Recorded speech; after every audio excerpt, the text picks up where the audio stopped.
Alhamdulillah,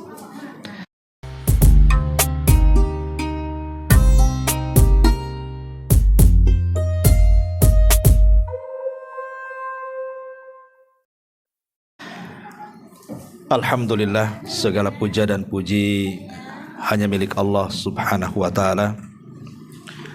Salawat dan juga salam kita hadiahkan kepada Rasul kita Nabi besar Muhammad sallallahu alaihi wa ala alihi wasallam.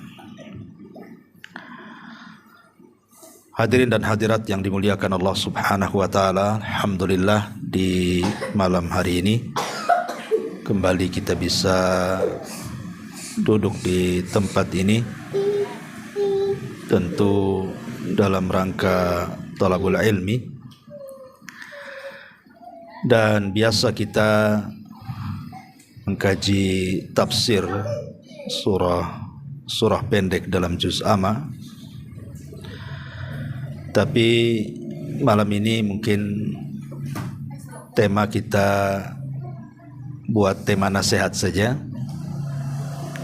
tema ringan-ringan saja, tetapi insyaallah bermanfaat untuk kehidupan kita sehari-hari. Apa itu? Amalan-amalan ringan, tetapi kalau kita kerjakan atau kita lakukan bisa menghapuskan dosa-dosa kita sepanjang kita hidup. Allah Subhanahu wa ta'ala,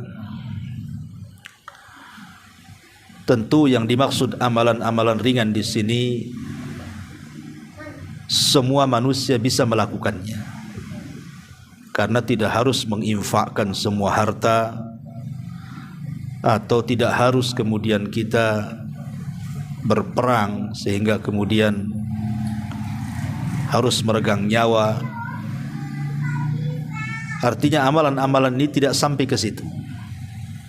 Semua orang bisa melakukannya, baik laki-laki atau perempuan, baik anak-anak, orang dewasa ataupun orang tua bisa melakukannya.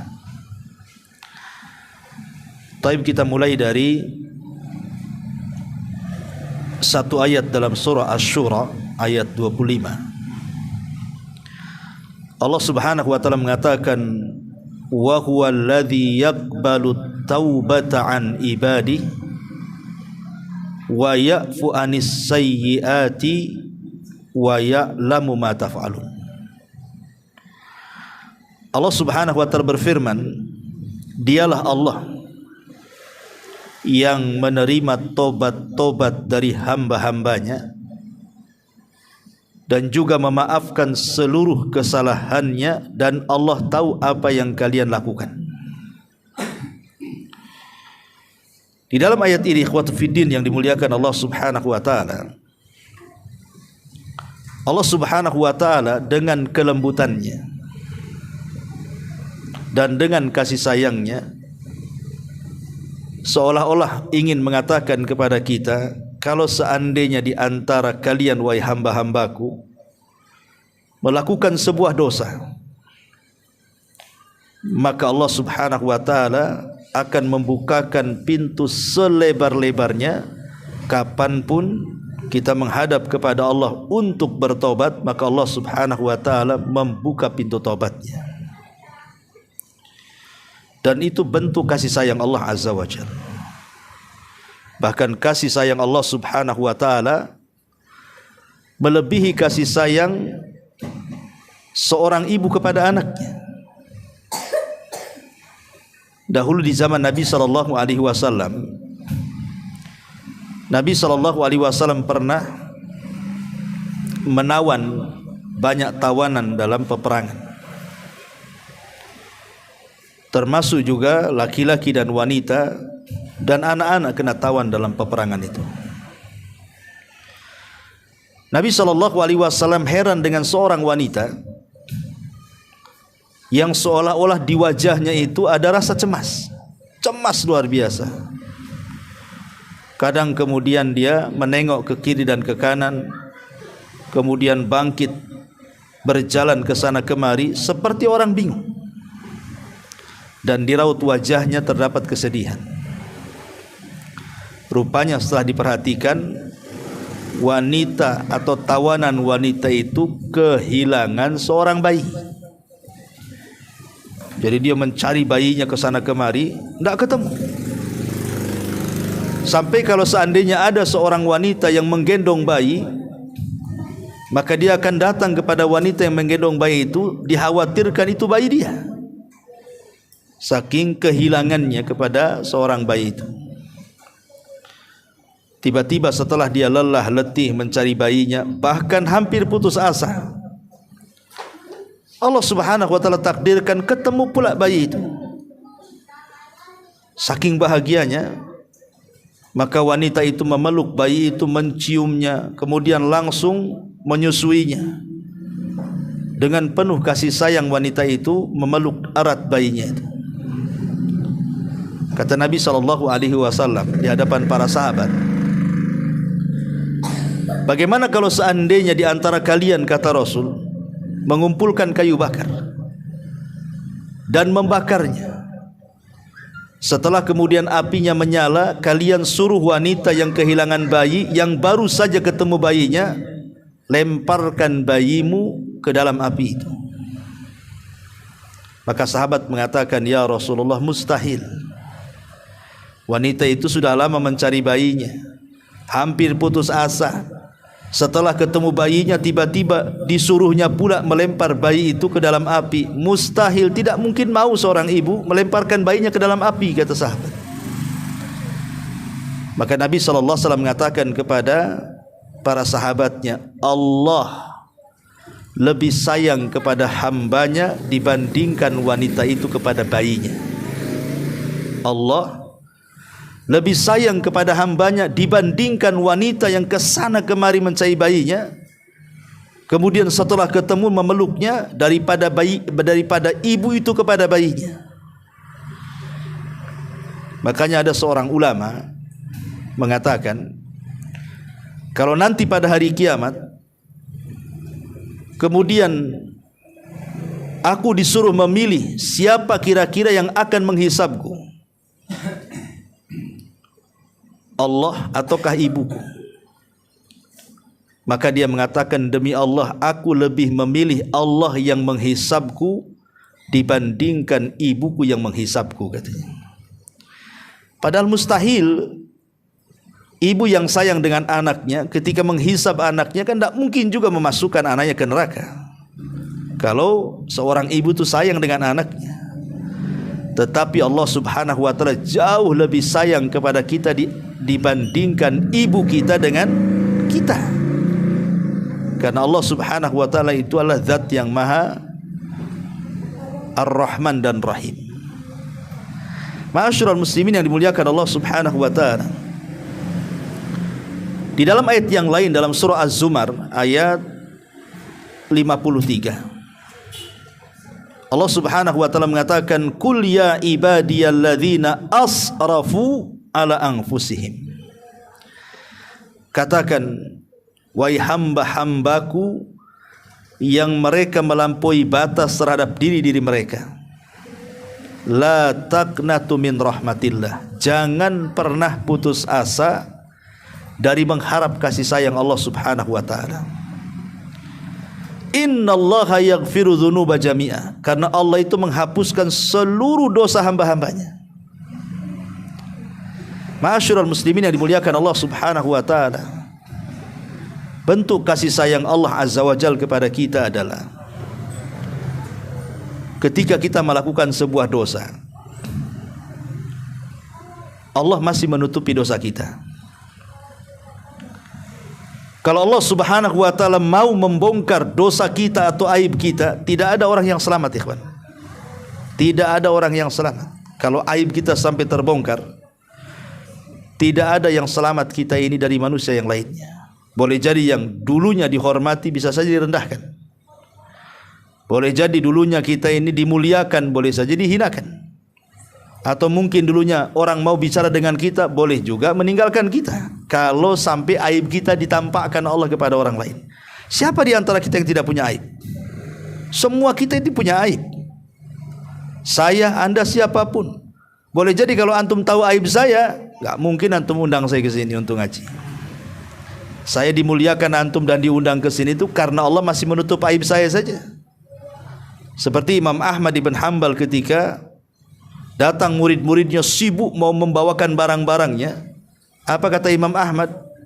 Kalian menghormatiku itu karena kalian belum tahu dosaku, katanya. Kalau kalian tahu dosaku, tidak ada yang akan mengangkatkan barangku. Justru kalian akan meletakkan pasir di atas kepalaku, katanya. Artinya ketika Allah subhanahu wa ta'ala menutupi aib-aib kita, itu bentuk sayang Allah kepada kita. Dan telak pada hari kiamat, kalau kita memang ditakdirkan Allah subhanahu wa ta'ala mendapatkan hisab yang mudah, apa kata Allah? Allah mengatakan, satartuka fid dunya wa ghafartu lakal yaum. Dulu di dunia, kata Allah, kututupi aibmu. Sekarang di akhirat ku ampuni dosamu. Nikmat mana lagi, ikhwan? Di dunia ditutup aibnya, di akhirat pula diampuni dosanya. Tidak ada nikmat yang lebih nikmat dibandingkan kita ditutup aib dan diampuni dosanya, kan? Ma'asyiral muslimin yang dimuliakan Allah Azza wa Jalla, karena Allah itu kalau sudah mengampuni kita, maka Allah pasti akan menghilangkan pengaruh-pengaruh dosanya, sehingga kita betul-betul menghadap Allah itu tanpa dosa. Lah ada amalan-amalan yang ringan, seringan-ringannya, semua orang bisa melakukannya, tapi pengaruhnya luar biasa di dalam menggempur dosa. Apa saja itu amalan-amalan ringan? Yang pertama, langsung saja, isbagh al-wudu, menyempurnakan wudu. Menyempurnakan wudu itu amalan ringan, ikhwatu fiddin. Nabi SAW bersabda dalam sebuah hadis, kata Nabi SAW, maukah kuhabarkan kepada kalian ala ma yamhullahu bihil khataya, sesuatu yang bisa menghapuskan dosa-dosa kalian. Wa yarfa'u biha darajat, bukan hanya menghapus dosa, Allah angkat derajat kita. Karena sorga itu kan sifatnya darajat, bertingkat-tingkat. Makin tinggi sorga itu makin indah, makin tinggi makin indah, makin tinggi makin luar biasa keindahannya. Itulah sorga. Lah dengan amalan yang sangat ringan ini bukan hanya dihapuskan dosa, Allah angkat derajat kita di sorga lagi. Subhanallah. Wa yarfa'u biha darajat. Kata Nabi SAW, salah satunya apa? Isbagil wudu alal makari. Sempurnakan wudumu di waktu engkau tidak suka berwudu. Boleh jadi mungkin antum lagi demam, kan itu ya, mau megang air tuh kayaknya gimana gitu ya. Atau subuh-subuh dingin-dingin gitu ya, mau megang air itu kayaknya udah dingin pula air itu. Tetapi kalau kita mau menyempurnakan wudu seperti biasa, walaupun agak demam, walaupun cuaca dingin, tetap kita berwudu, maka itu penyebab amalan yang bisa menghapuskan banyak dosa. Bukan hanya menghapuskan banyak dosa, diangkat pula derajat kita. Makanya jangan pernah meremehkan ibadah wudu, karena setiap basuhan pada anggota wudu kita ini itu bisa menggugurkan dosa. Jadi kalau kita ini ambil air nih, kan wudu, baca basmalah, kemudian mencuci tangan 3 kali, berarti menggugurkan dosa di tangan kita. Kemudian mulai kita berkumur-kumur, maka menggugurkan dosa lisan kita.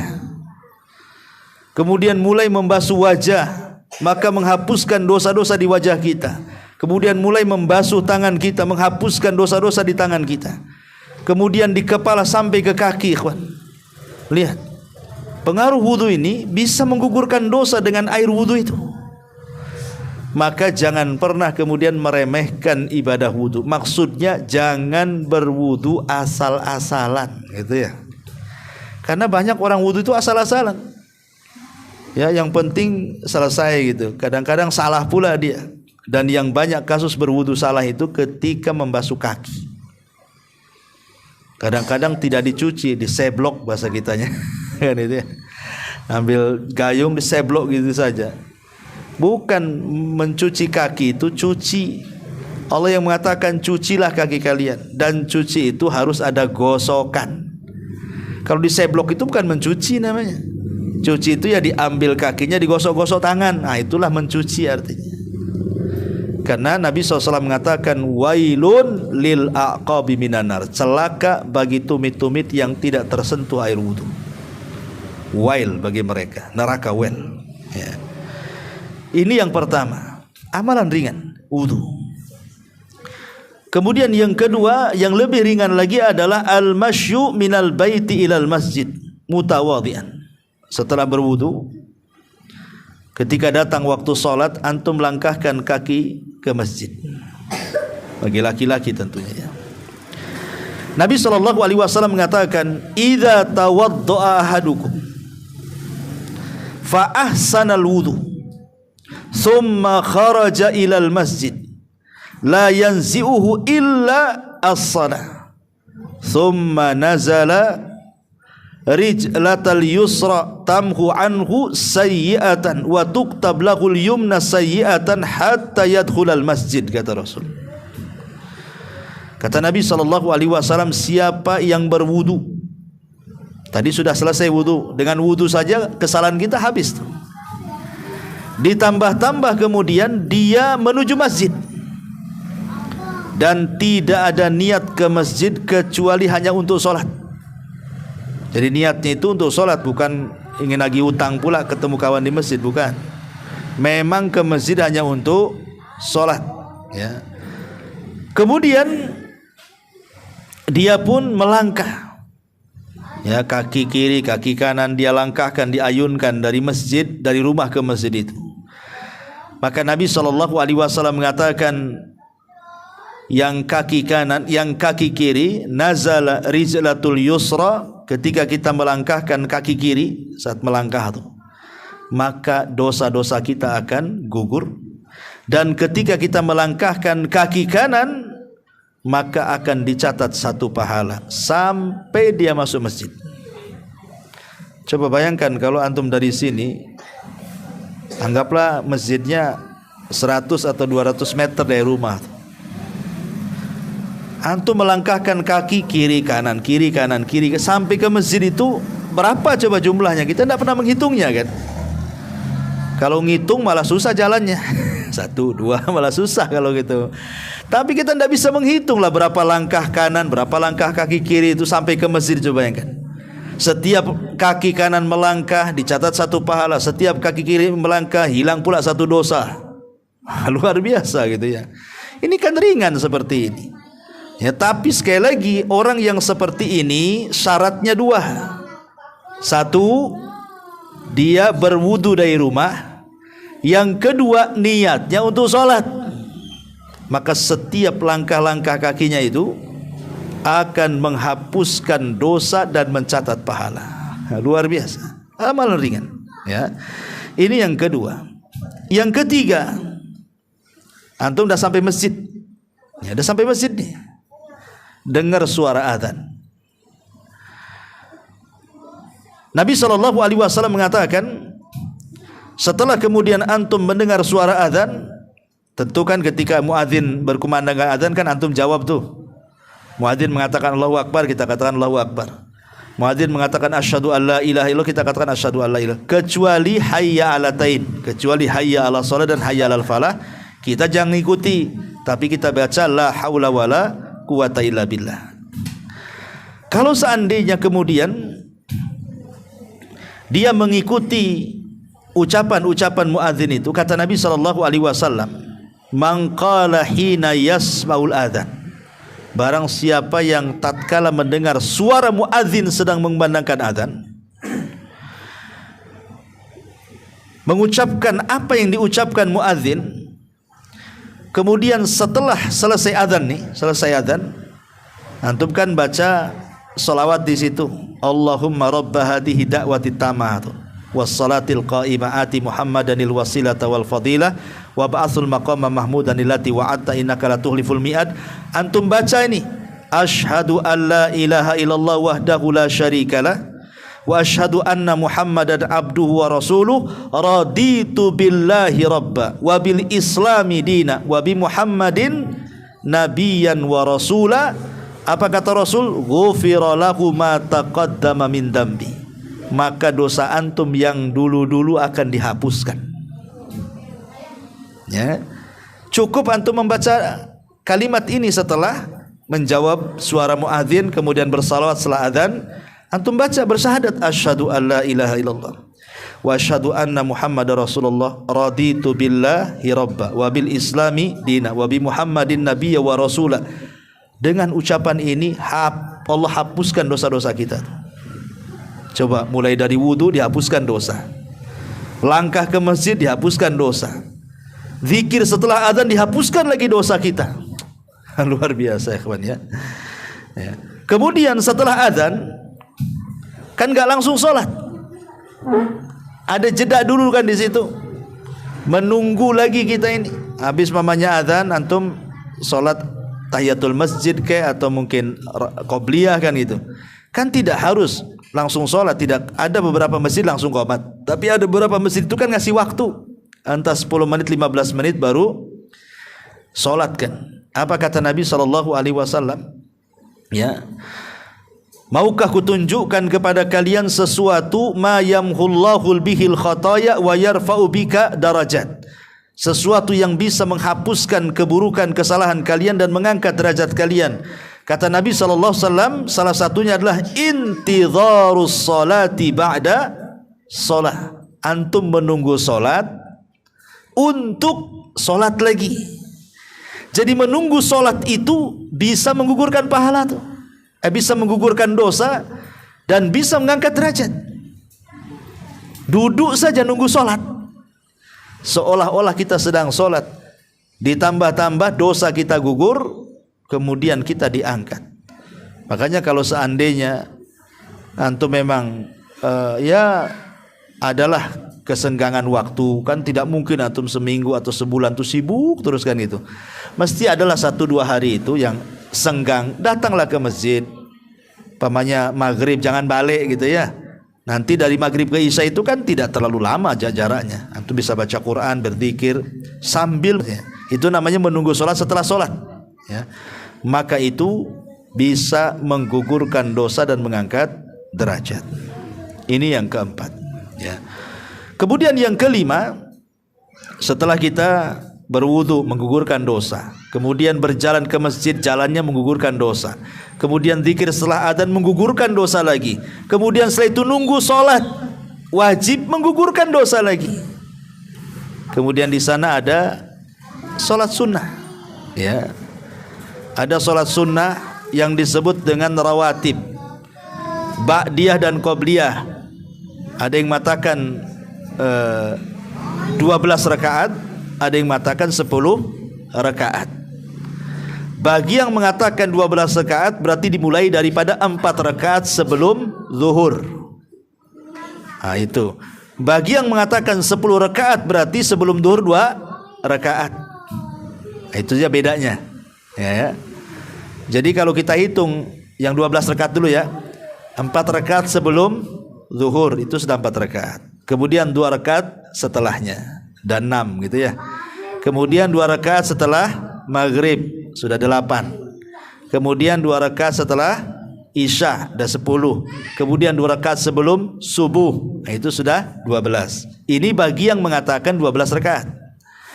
Bagi yang mengatakan rawatib itu 10 rakaat berarti 2 rakaat sebelum zuhur, 2 rakaat setelah zuhur, 2 rakaat setelah maghrib, 2 rakaat setelah isya, 2 rakaat sebelum subuh.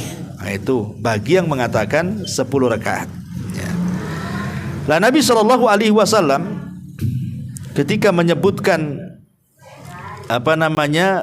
salat sunnah rawatib, kata Rasul, man shalla qabla dhuhri arba'an wa ba'da dhuhri arba'an harramallahu basyaratahu 'alan nar.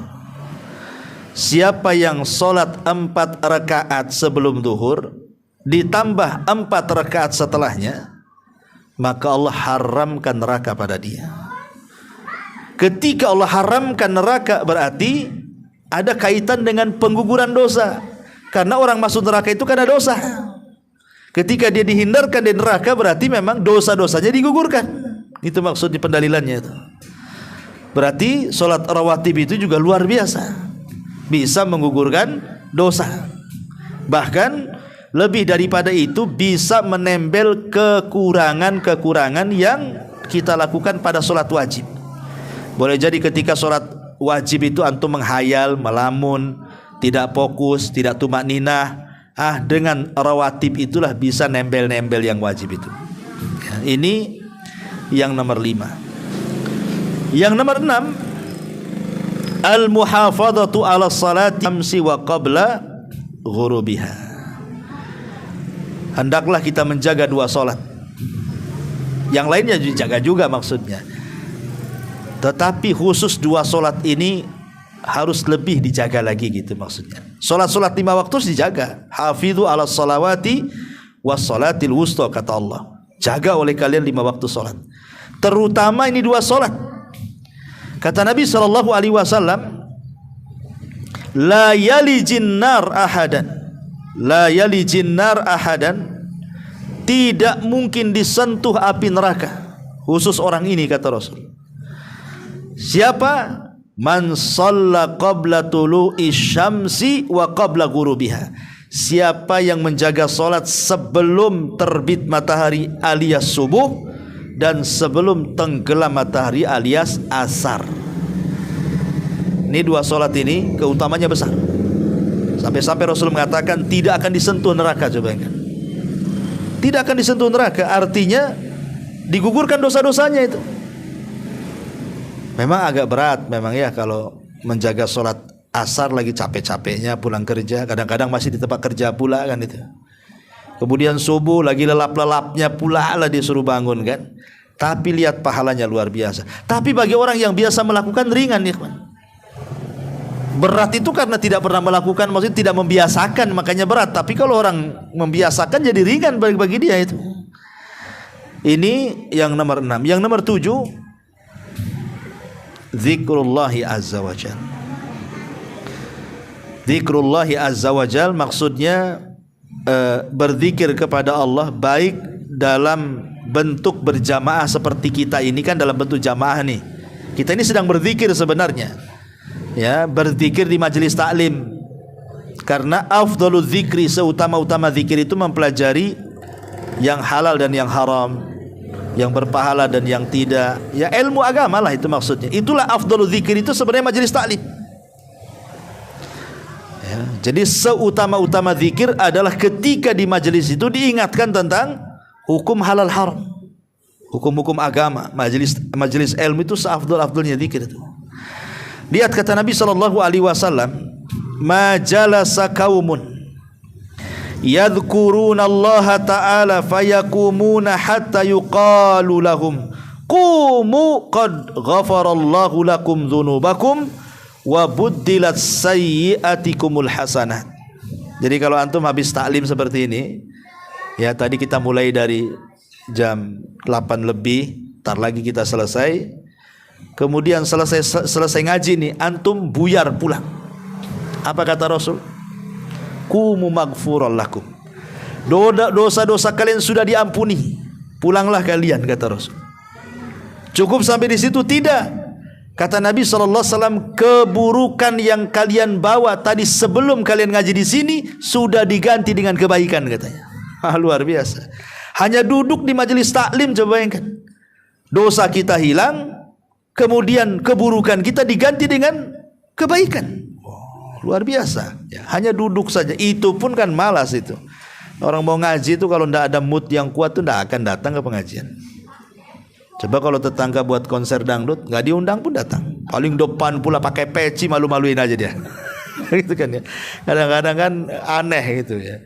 Kalau padahal ini jelas undangan Allah, itu undangan makhluk loh ya. Ngaji kan undangan Allah, bukan undangan panitia pengajian, tidak. Hakikatnya ngaji itu Allah yang undang sebenarnya.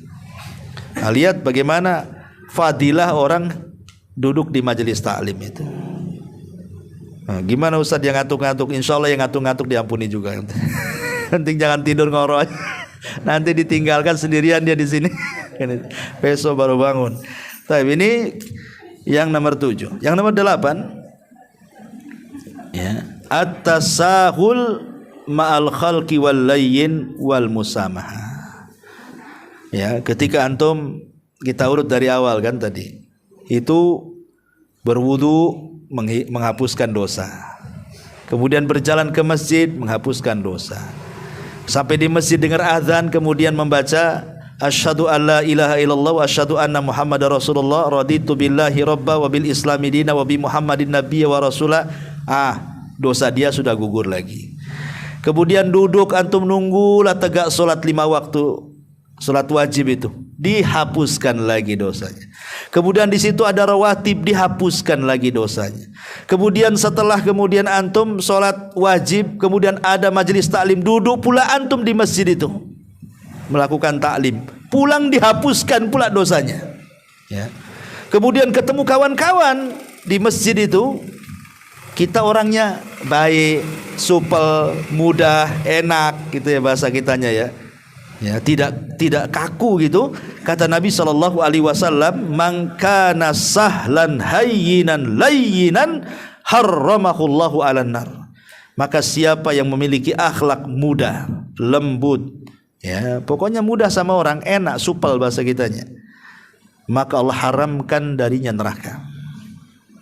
Ya, maka biasakan bersikap supel, karena kadang-kadang nih ada ikhwan-ikhwan tuh dulu sebelum ngaji, sama orang baik, negor, senyum, ini sudah ngaji jangan lagi negor, senyum pun tidak. Ini gimana? Siapa ustadznya? Abu Mero. Wah, Abu Mero kena nih. Kacau, mana ada Abu Mero ngajari kayak gitu itu. Kita suruh senyum, ya ketemu orang nyapa. Ya, ini gimana ceritanya? Harusnya habis ngaji makin lembutlah sama orang. Mau sebelum ngaji masih awam kok dia bisa baik sama orang, setelah ngaji pula nggak baik pula sama orang. Lah orang yang muda, kata Nabi SAW, yang sahlan hayyinan layyinan, itu diharamkan neraka pada dia. Kemudian mudah bagi orang, itu sudah diampuni juga dosanya, dijauhkan neraka. Kemudian ketika kita ini berkomunikasi dengan orang, kita menjaga lisan. Menjaga lisan kita ini, tidak membongkar aib orang dan berusaha menutup aib orang. Kemudian juga memberikan arahan kepada orang yang sedang gibah, jangan gibah, dan begitu seterusnya. Berusaha dia menutupi aib orang. Maka Nabi SAW mengatakan, man dabba'an irdi akhihi bil ghibati kana haqqan 'ala Allah an yu'tiqahu minan nar.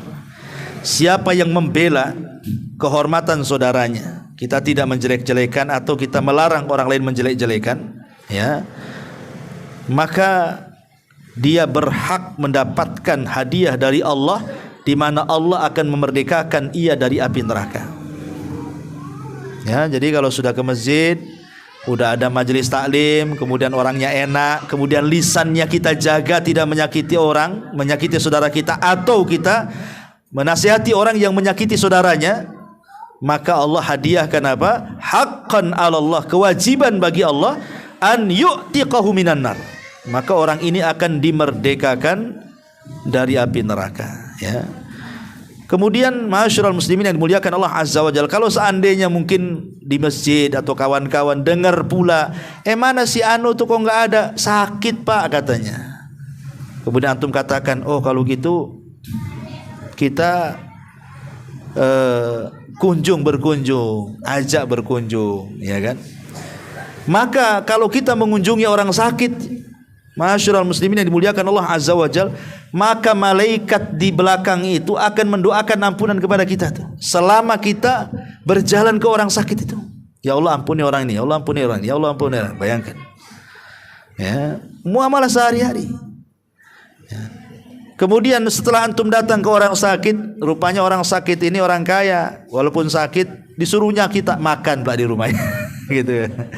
Antum bawa orang sakit, bawa pisang, pulang pula bawa salak. Berarti baik orang sakitnya ini kan. Ya. Ya sebenarnya ngasih salak itu salak jadi orang juga gitu. Cuma ditukar saja. Tapi kalau seandainya antum disuruh makan di situ kan, kemudian antum setelah makan baca alhamdulillah, itu saja sudah penyebab dosa kita diampuni. Kata Nabi, man akala ta'aman summa qala alhamdulillahilladzi at'amani hadha ta'am wa razaqani min ghairi haulin minni wala quwwah ghufira lahu ma taqaddama min dambi. Siapa yang setelah makan dia mengucapkan alhamdulillah, Zat yang telah memberi makan kepadaku dengan makanan ini dan telah memberikan rizki kepadaku tanpa susah payah dan tanpa daya dan kekuatan kecuali milik Allah, maka dihapusi dosa-dosanya. Apa kata Nabi? Ma taqaddama min dzambi wa ma ta'akhir. Bayangkan, dosa yang berlalu dan yang akan datang lagi itu, bayangkan. Kan enak tuh, itu kan ini ringan-ringan nih amalan ini. Sangat ringan sekali, coba bayangkan. Hanya sekedar membaca habis makan alhamdulillah itu aja sudah diampuni dosa-dosanya. Ya. Ma'asyiral muslimin yang dimuliakan Allah Subhanahu wa taala. Ya, kemudian kalau seandainya lebih daripada itu, antum pulang ke rumah diuji pula oleh Allah. Diuji kesabaran antum, entah anak-anak, entah istri, entah kesehatan, entah ekonomi, pokoknya diujilah, kemudian antum sabar. Maka ujian itu juga bisa menggugurkan dosa kalau kita sabar menghadapinya.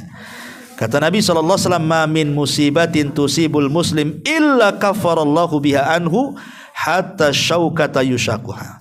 Kata Nabi SAW, tidaklah seorang muslim ditimpa musibah kecuali Allah akan hapuskan kesalahannya sampai pun duri yang menancap di kaki. Antum dari masjid nih ke rumah, kena paku pula kan itu. Sikit padahal kan pakunya. Ya, tapi antum tidak mengatakan aduh, bismillah. Jadi antum kalau umpamanya kena paku, jangan bilang aduh, bismillah gitu maksudnya. Karena ada seorang sahabat namanya Tolhah bin Ubaidillah, ketika perang terkena sabetan pedang. Ya manusiawi lah, sakit paling apalagi kalau nggak aduh kan itu ya, orang sakit kan aduh-aduhan kan itu ya.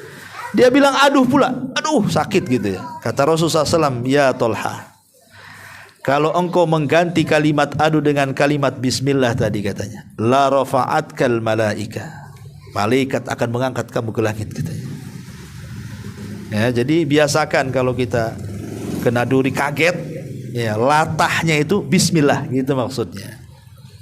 Jangan kaget latahnya lain pula yang diucapkan. Itu kan ada orang yang kalau kaget latahnya macam-macam itu. Masya Allah, kadang-kadang ngomong enggak itu.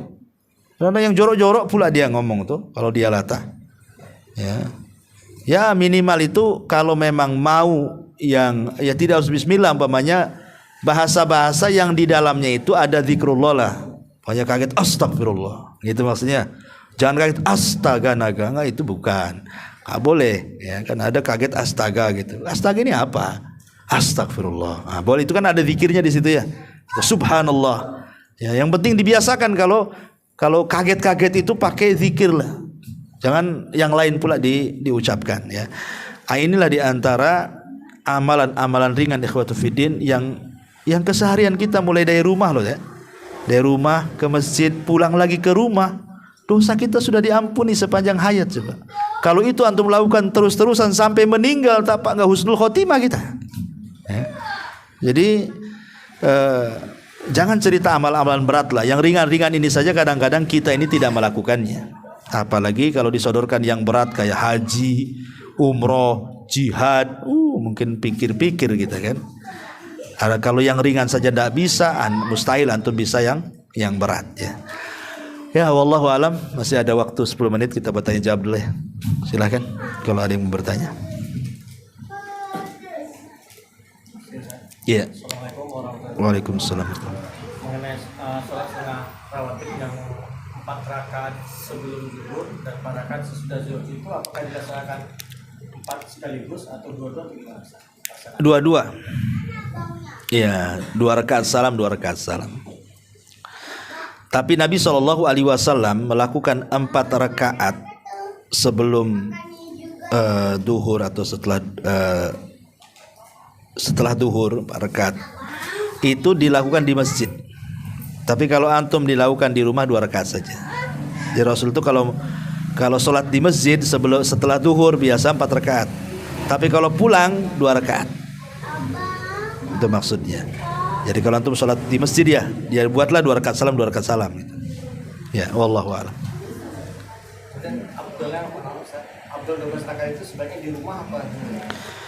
Ya, yang paling afdol sholat sunnah itu di rumah. Tapi boleh di masjid. Kadang-kadang di rumah malas.